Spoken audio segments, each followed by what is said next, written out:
एनआयएची team Jammu काश्मीरमध्ये दाखल. एनआयएकडून पहलगाममधील दहशतवादी हल्ल्याचा तपास सुरू, तर बैसर घाटीत भारतीय लष्कराचं सर्च ऑपरेशन. जम्मूमधील विविध संघटनांकडून आज बंदची हाक. पहलगाममधील दहशतवादी हल्ल्यानंतर आज बंदची हाक, तर पहलगाममधील नागरिकांकडून हल्ल्याचा निषेध. पहलगाममधील दहशतवाद्यांच्या गोळीबारात महाराष्ट्रातील 6 जणांचा मृत्यू. हेमंत जोशी, संजय लेले, दिलीप डिसले आणि अतुल मोने अशी मृतांची नावं. पहलगाममधील दहशतवादी हल्ल्यात पुण्यातील 2 पर्यटकांचा मृत्यू. संतोष जगदाळे आणि कौस्तुभ गडबोटे यांचा हल्ल्यात मृत्यू. दोघांचं पार्थिव आज संध्याकाळी पुण्यात आणण्यात येणार. पहलगाममध्ये झालेल्या दहशतवादी हल्ल्यानंतर महाराष्ट्रातील अनेक पर्यटक जम्मू काश्मीरमध्ये अडकलेत. राजा राणी ट्रॅव्हल्सचे मुंबईतील 1000 पर्यटक श्रीनगरमध्ये अडकले.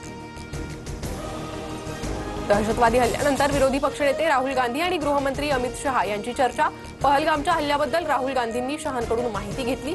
मुख्यमंत्री ओमर अब्दुल्लांशीही चर्चा.